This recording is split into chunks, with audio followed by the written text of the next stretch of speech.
Hello guys and welcome back to another NHL 24 video. Nations of Hockey, not a surprise for anyone. This was the event pretty much everyone knew we will see. We have 6 new MSPs, we have a bunch of World Junior cards, which I will cover in a separate video because I just want to go a little bit more deeply into who I believe you should pick and if any.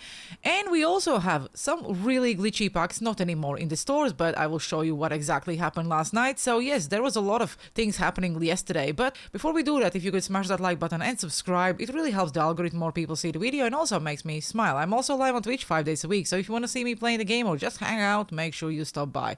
Let's jump into the video. Okay, our 6 new MSPs. We have right-handed defenseman, we have a goalkeeper, we have a center, we have a right-handed winger, we have a left-handed center. There is a lot of good cards. The reason why I will have 2 videos, one for MSPs and the content and one for World Juniors, is because 89 cards. I'll really not be able to go through every single one in one video, so we will somehow split it. So today we will do the MSPs and everything else, and tomorrow we'll do the World Juniors. First thing I want to say, power-up collectibles are back, so now you can upgrade 82 to the 89 by using power-up collectibles. If you want to try the card, you can actually spend 10,000 coins and 2 power-up collectibles to get the card up to the 85 overall, and just try it out. If you like how it plays at the 85, go ahead and upgrade it all the way up.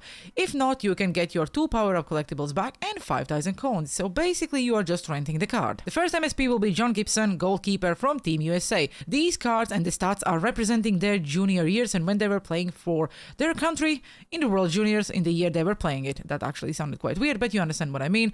Defensive boost and checking boost. Quite a small goalkeeper. Again, this shouldn't really matter. You should be using the cards you like. If John Gibson is really a card you want to use, go ahead and do it. Instincts, not probably the best superstar ability when Butterfly Effect and Showstopper is great. 60 aggression, 89 rebound control, positioning is 90, 92 speed, so technically on a paper this card is good, but that's size. You really want to make sure you are putting the biggest and the tallest goalkeeper in the net, because if you will face players like, for example, Pasternak, we will just go through his stats, or Nylander or Bedard, he will not be able to make those saves in the top corners. The next one is Timo Myers from Switzerland, left-handed winger, power forward with checking boost or shooting boost. Truculence, close quarters as superstar abilities, and unstoppable force zone ability. It will really help. He is quite a big guy and I really would like to know how this unstoppable force activated works with his size. As you can see, if you activate both synergies, for example, the skating is decent, 92 acceleration, 92 speed, the balance is 95 and endurance is 92 as well. Even agility is 90, so this card will be very difficult to be bumped off the puck. Shooting, all above 90s. Hands, very decent. Checking, also okay. Durability could be a little bit higher, but unfortunately it is what it is. Also, this guy probably will not be the guy who will win the fight, so try to avoid that. Defensive awareness 85, shot blocking 85 as well, and faceoffs 50. So make sure you change those power play lineups, because just in case this guy's on the faceoffs, there is no any chance he's gonna win a draw. Okay, Maple Leafs fans, the next one is Willie Nylanders, or if you are from Sweden, I believe you like this card as well. Playmaking forward, playmaking boost, or you can choose a shooting boost. With tape to tape, make it snappy, and elite edges. I think quite a solid superstar and zone abilities. Tape to tape is probably something no one likes to use except me, but I will still go and say that this is very good superstar or zone ability. Skating 94, speed 94, balance endurance 88, and agility 97 if you activate the synergies. If you also activate the playmaking boost, you get the hands up. The hands are decent. I could probably even say very perfect. Same about the shooting, all about 90s. The card in general is very good, but what I would like to say, how much it costs, I would probably go and make his Global Series card. Because for the half of the value, you can get a playmaking forward and playmaking boost. You also can get silver elite edges and unstoppable force, or gold, make it snappy. Make it snappy is great ability. If you activate the synergies, same pretty much. Acceleration and speed 92, endurance could be a little bit higher, but I'm just saying the same overall. And if you are a Maple Leafs fan or Willie Nylander fan in general, then this could possibly be even a better option for you to make instead of going and chasing his MSP. And the next one is Alexander Barkov from Finland. Really solid card. I know there is a lot of people who never really make Alexander Barkov's card. I somehow always manage to pull him in the pack because, I don't know, is he the worst MSP every single year or what? I think this card is great. 91 speed, 91 acceleration, agility is 93, balance is 90, endurance is even 87. Quite a big guy. If you activate the synergies, you can get his faceoffs up to the 93, so you can actually use him in the center, and he had a solid size. Slapshot accuracy is only 85. I think that's the downside of this card. Slapshot power 90, wrist shot accuracy 90, wrist shot power 90 as well. The hands 92, 96, 90, and like obviously you can see all this on the screen. Very, very solid. Checking, also solid. Obviously fighting skills probably would avoid fighting as well. If you look at the defensive stats, he is very solid. So this is the card I probably would use on the penalty kill. I know a lot of people, like I said, don't like Alexander Barkov cards, but I think for a very, very long time, we didn't have a usable Barkov's card, so this is actually something you can make and put in your lineup. If we talk about the superstar abilities, Big Rig and Yoink, I don't really understand why they give these superstar abilities to him, but it is what it is. Zone ability, no contest. If you're only chasing the X-Factor abilities and superstar abilities, then probably this is the card you would like to avoid, because these are not the meta superstar and zone abilities, but in general the card is good, so I believe that this card will play better than the abilities, because every single year when I try Barkov's card, he always plays better than the stats. Then we have that one and only, finally, right-handed defenseman who looks more as a forward than as a defenseman, so if you're planning to put him in the first two lines, I probably would avoid because of his size. Offensive defenseman and playmaking boost with defensive boost, if you want to choose that, elite edges, 1T, and Thunderclap. I don't know, we really wanted a right-handed defenseman, but is this card really something we're gonna use? As far as you're not his fan, or you're, I don't know, let's say Team Canada fan, or you was not watching the World Juniors when he was playing, I just don't know how they could give us a so small right-handed defenseman. Again, make the cards you like and ignore whatever I'm saying or any other content creators are saying on YouTube, because you just have to use the cards you like. If you look at the stats, skating is really, really good. So like I said, he looks more as a forward than a defenseman. Shooting, probably he will not miss a shot at all. Again, this is very similar to the Makar or Fox, small, fast, with really decent hands and shooting. Defensively, he will not help you at all, because stick checking and defensive awareness is only 85. He had a decent discipline, but fighting skills is 70, and you are expecting your defenseman to be able to stand up for the guys. Body checking and aggression, 75. So those are the two stats I would probably straight away put as a red flag. If you're looking at Ryan Ellis as a defenseman, then probably this is a solid no. If you're looking at him as a guy who will go and help you to score the goals, then yes, this card is solid. Okay, now I think the best card from week 1 is David Pastrnak, because Pasternak's cards are always really good. He's not the biggest guy, but he's also not the smallest. Snipe forward and shooting boost. If you want, you can get agility dangle boost as well, with puck on string and 1T as a superstar ability and snipe as a zone ability. I personally made a card, and in the second game he already scored a snipe. So, you know, I'm happy. 93 acceleration, 93 speed, endurance 88, balance 88, and agility 93.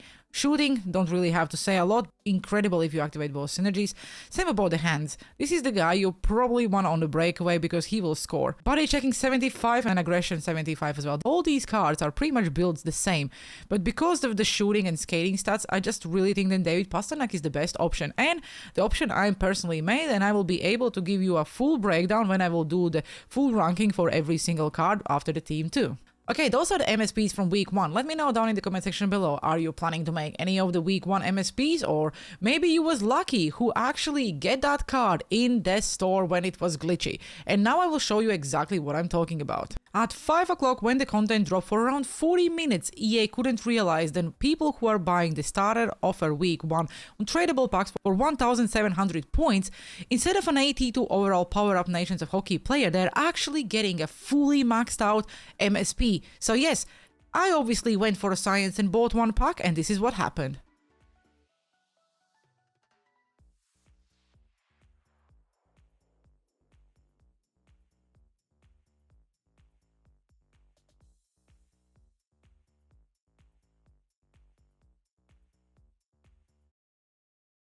And obviously I couldn't resist to put John Gibson in my lineup and go and play one Rivals game, and this is exactly what happened. So yes, I don't think I will ever use John Gibson again as a starter. We also have Nations of Hockey Week 1 objectives. Take shots with any hockey player.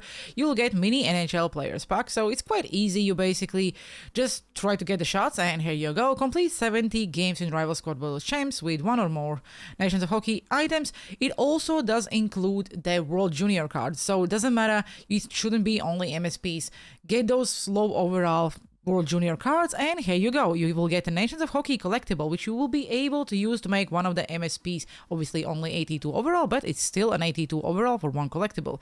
Complete 140 games. Again, same drill. You get a power-up collectible. You have to complete 210 games. You get another power-up collectible. 280, another power-up collectible. Score goals with any players, and then you get a free 83 overall card. If you get assists, you get an elite pack, so also quite solid reward, and open 7 daily reward packs, you get another power-up collectible. If you're preparing for Team of the Year and not really interested in any of the events before, then this is a really good opportunity for you to go and grab those power-up collectibles, because you will need them to upgrade your McDavid and any other cards, because in the end of the day, power-up collectible is a power-up collectible, and we all like to put them in our X Factors, power-up icons, and in general this is a really, really good way of getting some easy power-up collectibles, because these all objectives are super easy. I also would suggest you guys go and do the hot moments this week. Because we have a 6 MSPs, we also have 6 moments. The first one, you have to play as a goalkeeper and win the game, you get a prime pack. The next one, you also have to complete the objectives, you get event collectible, 2 gold player pack and 1000 coins. Then the next one is power-up collectible. This is where I want to put your focus on. Yes, it's on Superstar, but you can get an easy power-up collectible.